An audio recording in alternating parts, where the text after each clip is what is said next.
تو حق تعالیٰ کا فضل و احسان ہے کہ اس نے بھٹکل والوں کو توفیق دی کہ اول تو جامعہ قائم کیا.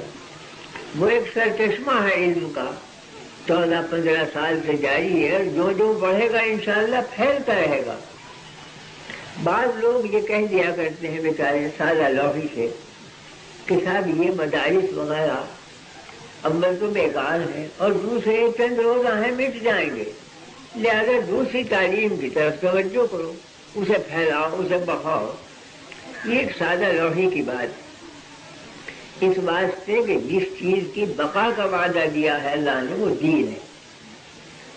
حدیث میں ارشاد فرمایا گیا کہ ہر 100 برس کے بعد اس امت میں مجدد پیدا ہوں گے جو دین کی چیزوں کو نکھار کر صاف کریں گے. اگر بدعات و رسوم بڑھ گئی ہوں گی وہ علم کی روشنی سے ان کا پردہ چاک کر دیں گے. جو جاہلانہ تعویلیں کی گئی ہیں ان تعویلوں کا پردہ چاک کر کے حقیقت حال ظاہر کریں گے. يحمل هذا العلم من كل خلف عدول ينفون عنه تحريف الغالين وانتحال المبتلين وتعویل الجاہلین. وعدہ دیا گیا ہے کہ سلف کے بعد خلف پیدا ہوتے رہیں گے قیامت تک اور علم حاصل کریں گے وہ سلف کا، اور اس علم کی روشنی سے جو جاہلانہ تعبیرات ہیں ان کے پردے چاک کر دیں گے. جو لوگوں نے دروغ مافیاں کی ہیں دین میں ان کو کھول دیں گے، اور جو انتہائی دروغ مافیاں کی ہیں وہ کھل جائیں گی. تو ہر صدی پر وعدہ دیا گیا ہے مجدد کا کہ دین نکھرتا رہے، اور ایک صدی کے اندر وعدہ دیا گیا ہے کہ سلف کے بعد خلف پیدا ہوتے ہیں.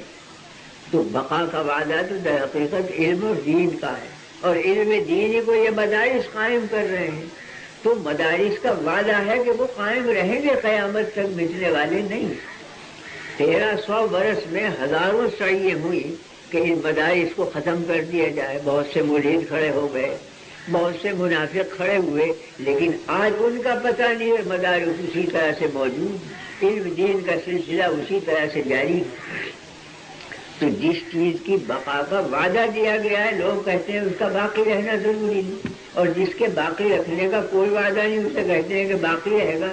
یہ تو الٹا قصہ ہو گیا. بھی جس کا خدا نے وعدہ کیا ہے وہ چیز نہیں مٹ سکتی. اللہ ہی نے وعدہ کیا ہے کہ انا نحن نزلنا الذکر وانا لہ لحافظون. ہم نے ہی یہ قرآن اتارا ہے اور ہمیں اس کی حفاظت کے ذمہ دار ہیں. یہ دین آخری دین تھا، کتاب قرآن آخری کتاب تھی، پیغمبر آخری پیغمبر تھے، شریعت آخری شریعت تھی. اگر کہیں ہمارے سپورٹ کر دی جاتی تو اس کا وہی حشر ہوتا جو تورات و انجیل کا ہوا. اس لیے حق تعالیٰ نے اس کی حفاظت اپنے ذمے دی کہ ہم نے اتارا ہے قرآن، ہمیں حفاظت کے ذمہ دار. اب وہ حفاظت خداوندی آپ کے میرے ہی ذریعے پوری ہوگی. دنیا میں قدرت ہی کام کرتی ہے مگر اسباب کے ذیل میں کرتی ہے. پیدا کرتی ہے انسان وہ قدرت مگر سبب بن جاتے ہیں ماں باپ. پیدا کرتی ہے دانے کو زمین میں قدرت خداوندی، سبب بنا دیا جاتا ہے کاشتکار کو کہ وہ بیج ڈالے. تو کاشتکار خالق نہیں ہے دانے کا، ماں باپ خالق نہیں ہے اولاد کے. خالق ایک ہے لیکن اس کی تخلیق ظاہر ہوتی ہے اسباب کے ذریعے. مرد عورت ملتے ہیں اولاد پیدا ہوتی ہے. کاشتکار بیج ڈالتا ہے تو کھیتی اگاتی. اگانے والا وہ ہے، سبب بنا دیا کاشتکار کو. پیدا کرنے والا وہ ہے، سبب بنا دیا مرد عورت کے ملنے کو. اسی طرح سے قرآن کی اور حدیث کی اور دین کی حفاظت کرنے والے حق تعالیٰ نے وعدہ دیا انہوں نے، لیکن ذریعہ اس کا میں اور آپ بنیں گے، اسباب کے ذریعے سے حفاظت پھیلے. دیکھیے خدا کی قدرت ہے. اگر بڑے بوڑھے لوگ قرآن حفظ کیا کرتے تو منسوب یہ ہوتا کہ ان بڑے بوڑھوں نے کچھ سوچ سمجھ کر حفاظت کی ہے. خدا کی حفاظت سامنے نہ آتی. چھوٹے چھوٹے بچوں کے دلوں میں جذبہ ڈالا کہ وہ قرآن حفظ کرے، جنہیں نہ یہ خبر ہے کہ یہ قرآن کیا چیز ہے، اس میں کیا لکھا ہے، کیا اس کے معنی ہے، اور دل متوجہ ہیں. 6-6 7-7 برس کے بچے حافظ بن رہے ہیں تو کہا جائے گا کہ یہ خدا کی حفاظت ہے.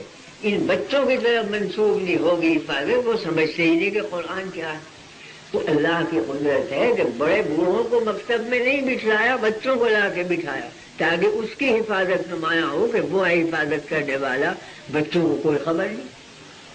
تو دین باقی رہے گا، کبھی مٹنے والا نہیں ہے۔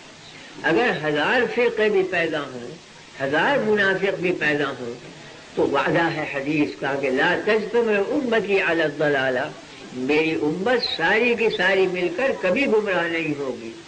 لا تزال طائفة من امتی منصورین علی الحق لا يضرهم من خاذلهم ولا من خالفهم حتی یاتی امر اللہ۔ فرماتے ہیں کہ میری امت میں ایک جماعت ہمیشہ حق پر رہے گی، جو وہی باتیں کہے گی جو اللہ کے رسول نے کہی ہیں، وہی عمل کر کے دکھلائے گی جو اللہ کے رسول نے عمل کر کے دکھلایا ہے۔ نہ ان کو رسوا کرنے والا رسوا کر سکے گا، نہ ان کا خلاف کرنے والا انہیں پست کر سکے گا، اس لیے کہ وہ حفاظت خدا بندی میں ہوں گے۔ وہ تو اللہ کی حفاظت سے حافظ بن رہے ہیں، خود سے حافظ تھوڑا ہی ہے، تو وہ باقی رہنے والی چیز ہے۔ اس لیے آپ یقین رکھیں کہ مدارس بھی باقی رہیں گے، علم دین بھی باقی رہے گا۔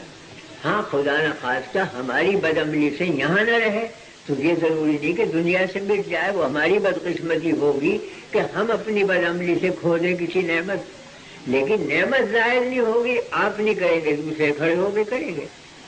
حتیٰ کہ یہاں تک قرآن کریم نے فرما دیا کہ وَإِن تَتَوَلَّوْا يَسْتَبْدِلْ قَوْمًا غَيْرَكُمْ ثُمَّ لَا يَكُونُوا أَمْثَالَكُمْ، اگر تم سارے مسلمان مل کر بھی ہٹ جاؤ اس دین سے اور اس کی حفاظت نہ کرو تو غیروں کو لا کر اللہ کھڑا کرے گا اور ان کے ذریعے سے حفاظت کرائے گا۔ تم محروم رہ جاؤ گے مگر دین ہر صورت میں باقی رہے گا۔ تو آپ نہیں کریں گے کوئی اور کھڑا ہوگا، وہ نہیں کرے گا کوئی اور کھڑا ہوگا۔ دین اور وسائل دین مٹنے والے نہیں ہیں، میرا اور آپ کا مٹ جانا ممکن ہے مگر ہمارا مٹنا کوئی دین کا مٹنا نہیں ہے۔ لاکھ مٹ جائیں، اب تک کتنے مٹ چکے ہیں افراد، دین اسی طرح قائم ہے۔ اس لیے آپ اللہ کے وعدے پر یقین کریں کہ یہ دین بھی قائم رہے گا، یہ مدارس بھی قائم رہیں گے اور چلتے رہیں گے۔ یہ البتہ حکمت خداوندی ہے کہ علم کے لیے زمین کے کسی خطے کو خاص نہیں کیا اس نے، بہت سے خطوں میں مرکزیت آئی اور علم پھیلا۔ سب سے اول حضور کی بعثت کے بعد علم کا مرکز بنا مکہ مکرمہ، تو علماء ابھرے وہاں سے۔ اس کے بعد آپ کی تشریف آوری مدینے میں ہوئی، قیام مدینہ منورہ میں ہوا تو مدینہ علم کا مرکز بن گیا۔ اس کے بعد خلافت منتقل ہو گئی خراسان اور بغداد کی طرف تو بغداد علم کا مرکز بن گیا، لاکھوں علماء پیدا ہوئے۔ وہاں سے منتقل ہوئی خلافت تو اندلس میں پہنچ گئی تو اندلس اور فلسطین میں بڑے بڑے اکابر علماء پیدا ہوئے۔ وہاں سے منتقل ہوئی تو ایران اور افغانستان میں آئی تو بلخ اور بخارا اور ہرات یہ مرکز بن گئے علم۔ وہاں سے علم منتقل ہو کر مرکزیت دلی میں آئی، حضرت شاہ عبدالحق محدث دہلوی، شاہ ولی اللہ دہلوی وہ مرکز بن گئے تو دلی علماء کا مرکز رہا، لاکھوں علماء تیار ہوئے۔ وہاں سے منتقل ہو گئی مرکزیت دیوبند میں تو 100 برس کے اندر 10,000 کے قریب علماء دیوبند نے پیدا کر دیے۔ اب اگر وہاں سے بھی منتقل ہو جائے کوئی اور خطہ بنے گا مرکز، مگر مرکز ضرور رہے گا کہ جس سے علم پھیلے، شریعت جاری ہو اور دین باقی رہے۔ اس واسطے یہ محض ایک شیطانی وسوسہ ہے کہ دین مٹنے والا ہے، یہی مدارس کے لیے بقا نہیں۔ مدرسہ نام اینٹ پتھر کا نہیں ہوتا، مدرسہ نام ہے تعلیم کا۔